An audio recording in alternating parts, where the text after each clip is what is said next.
nakahalo sa gitna ng iskinitang mainit. Style ni Marvin Bulok, galawan ng kapwa gipit. Parang siluga at tulok, mga feeling malulupit. Sa imid ay pinipilit, laging lumapit. Dumidikit-dikit, kaya pikit mata na lang sa patalim kong kumapit. Kahit maging role ko is like a pet, mabigayan lang ng hapit. Dinadaan na lang sa shot at nilulunok ko ang kaplastikan nila sa baso na puno ng inggit. Pushing ako magkapera, nagiging bato pa. Score ka sa festimador, imbis na kumita may utang ka pa. Aningan na lang o mangulit ang net fest. Gusto mo pa at makikita mo ang mga aktor ay scare. Fearless kung magwala ka child. Silip Salvadorin at Marites ay may nakakabwisit na play. Na isusumbong Revilla naman ang mga naharsay. 4 hits combo kay Bondol Rocco. Kakarahan ka sa kalakaran, double cruise. Pagtapos maka-hits, all you can ay nag-hits and run. These distance far out from this war. I wish for his return for all concerns. Once again re-rise from their blood and tears. Enemies' bodies beneath under his feet. Siya nga ang David sa silid na sarado. Itinirang bato ay sulit na nagpanalo. Matapos ang lakas ng tama na ipasa ulo ni Divino. Bloodshot on the spot asintado. Mga nagmamalaking higante sa loob ay kinababagsak ng walang gante. Coming soon ang ending ng lahat mahuli. Sa hotspot ng Betsaida ay sagana sa mga lookout.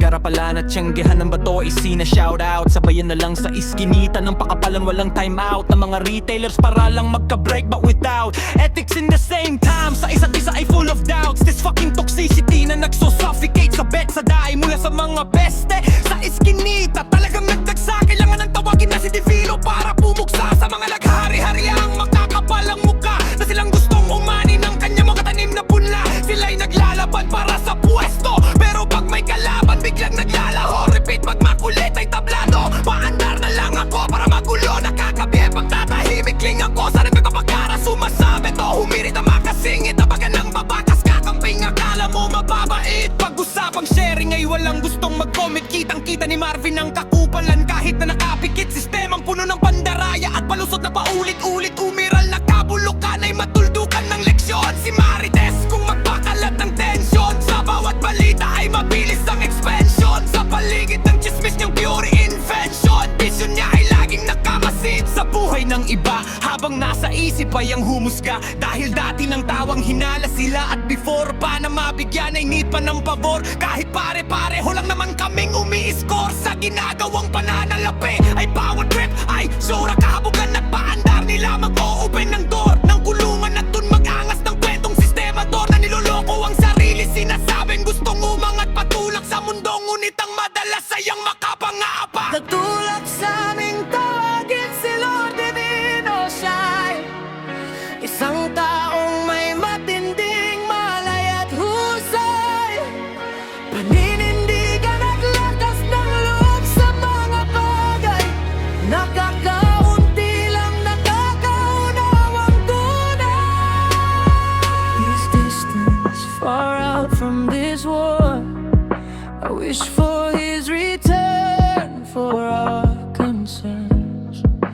Once again re-rise from their blood and tears.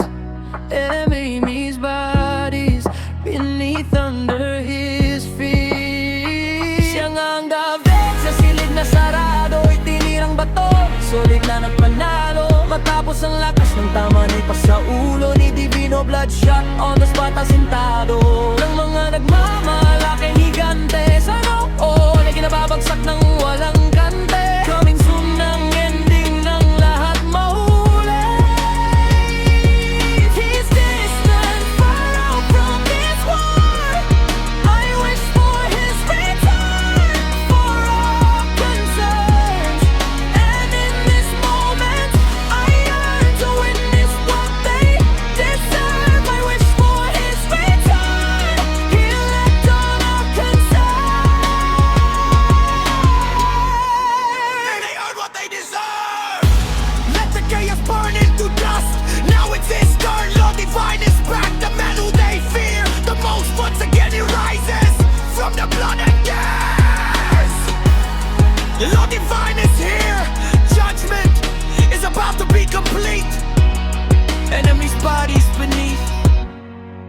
under his feet.